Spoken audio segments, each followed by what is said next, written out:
In downtown Elizabeth City, there is an impressive building just across from the waterfront. It's called the Museum of the Albemarle, and we're going to visit that right now. So today we are at the Museum of the Albemarle, and Lynn and I have just looked through this, and it's a very interesting museum and how it's laid out. It basically goes from era to era. One of the most fascinating features that I found about this era was that the King of England gave 8 basically businessmen, supporters, a huge piece of land that stretched from Virginia, the southern border of Virginia, to the northern border of the Spanish Florida region, and all the way to the Pacific Ocean. Later on, 7 of the 8 sold their rights or their deed to the land back to the King of England, and 1 didn't. That was the Duke of Albemarle, and he maintained his land here, which is on the north shore of the Albemarle. By the way, in regard to a deed that takes everything to the Pacific Ocean, they thought that the western edge of the Albemarle Sound had rivers that led to the Pacific Ocean. So as we walk through this museum, we see that there is a canal era, and this talks about the beginning makings of waterways that would allow goods and services from this area to be transported up to Virginia and sold in the larger markets. The canal era also talks about the building of the Great Dismal Swamp that was built by slave labor back at the turn of the 1800s. An iron ship named the CSS Albemarle was one of the hopes of the Southern Confederate forces during the Confederate War. Unfortunately, or fortunately, depending upon who you want to talk to, in 1864 she sank during a Union sneak attack at Plymouth. This shows some of the artifacts of the 2 ships that guarded the Albemarle Sound on behalf of the Confederates. Meanwhile, as we walk through, the railroad era began, and mechanization started coming to this area of the country, and it, along with the canal, really kind of helped take goods and services and get people from the north down here. How North Carolina began and how 8 men got hold of most of the country, and nobody probably knew about it. But I think seeing the part that women played in the history of the South was very interesting. And learning more about slavery, knowing that we were on the other end of some of that slavery, all the way up into Ohio. Seeing how they lived, the clothes they wore, it just is very interesting. And I thought there isn't any part that you can't look at and find it educational and historical and a value and something new that you've learned. And I think that they've done a marvelous job. It's just a marvelous museum, and particularly the way it's laid out, going through the stages and how they grew and each era that they went through and how they became where they are today. The railroads were the avenue whereby the big winners were lumber mills. This place is just covered with woods, covered with trees and forests. And so all of a sudden, the logging industry became a big business. The other big winner was the fisheries. And now the fish and the Oh my gosh. All of the oysters, the fresh fish, the roe, all of the fish hatcheries, everything here just started making huge amounts of money for the people in this area.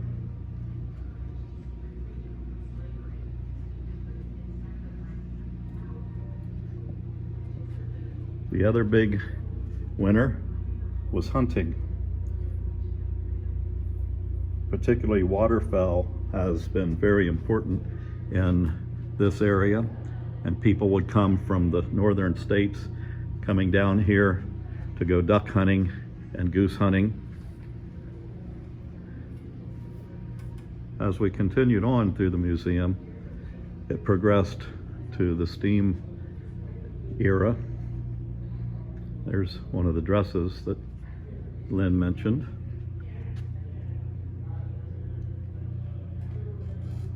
Religion is a very important part of what North Carolina is. It started off with the Anglicans and the Quakers and the Huguenots in the mid-1600s. The Quakers were very dominant here in this area of the country. And of course, Baptist and Methodist congregations also flourished.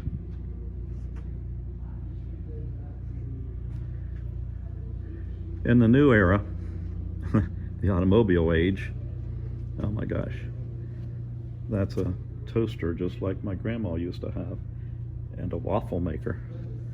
How cool is that? Being from Ohio, this one is especially of interest. It's the Wright Brothers.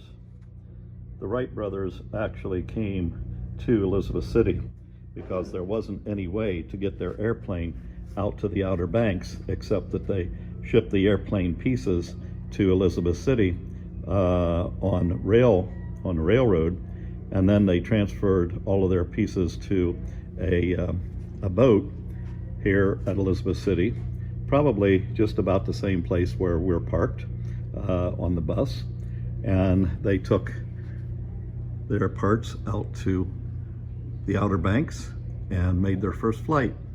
James Adams Floating Theater. Now, isn't this cool?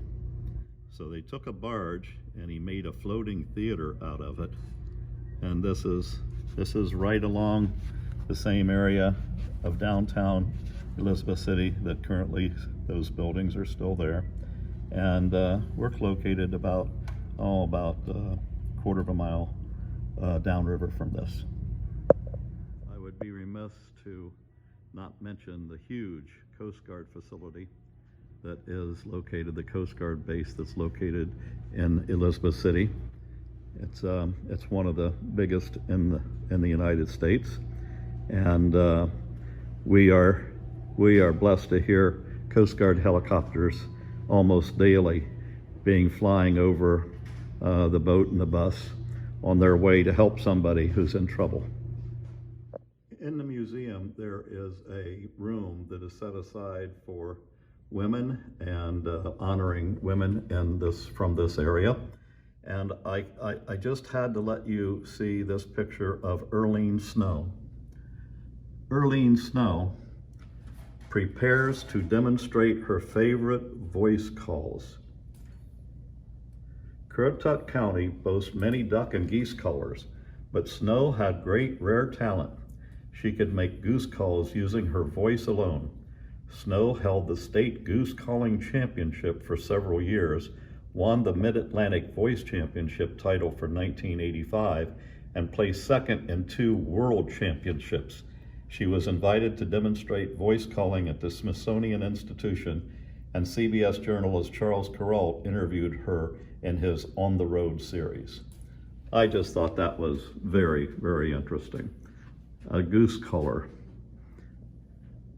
Although this room has many, many stories of many very accomplished women, this was another one that kind of hit my mind, and that's Martha Costen. In 1859, Costen patented Costen night signals. Working from her late husband's sketches, Costen perfected pyrotechnic flares and began manufacturing them. She sold the flares at cost to the U.S. Navy and later said, "It was a most bitter thing to find that in a lofty institution of our country, the Navy, men so small-minded that they begrudged a woman her success, though achieved after long years of struggle and patient industry." So that was where night flares for boats first started. One final note from this part of the exhibit is Virginia Dare. Virginia Dare was the first English child born in North America. She was born on August 18th. The Dares were part of the Sir Walter Raleigh third attempt to colonize the New World, historically known as the Lost Colony. Historians and other interested parties have tried to solve the mystery of the fate of the colonists. What happened to Virginia Dare? Many say that she was taken by the native tribes and was taken over to the Chowan River on the western edge of the Albemarle Sound, where she worked and lived with them until she died. In case some of you don't know, this thing to my left looks a little familiar to me, which I guess tells my age. It is a hair curler. When I used to go with my grandmother, when she got her hair done, there was one there like it, only the ropes were a little bit shorter, but it still looked like a torture chamber. And I always said, don't ever use that on my hair, but it is a hair curler. And this is Haley James from the museum here in Albemarle, and she'll explain a story about it. Hi everybody. So I'm gonna back up a little bit from you. So this is actually a Frederick's permanent wave machine. This is a circa 1935 permanent wave machine. And this actual, you're right, it is pretty much a torture chamber. So the 1935 circa Frederick machine, fun facts about it. I always like to start off with the, you know, the so they say stories, right? Because so they say stories are fun to talk about because they're not actual factuals. That's true. And in history, we try to deal 100% actual factuals as much as we can, or at least to back up our stories, because that's what we deal with as historians. Sorry, I'm a little nervous. I've never been on camera. This is the first. You're doing wonderfully. So the thing about the Frederick's curler here, the so they say story is Mr. Fredericks. He tested this curler on his wife. He tested this about twice. The first time he electrocuted his wife. The second time he electrocuted his wife. And he's like, she said, "Honey, I think I'm done." Yeah. So that's the as they say story, right?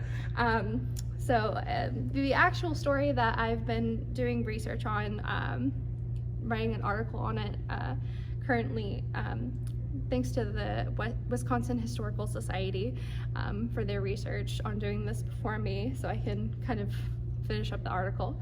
Appreciate you.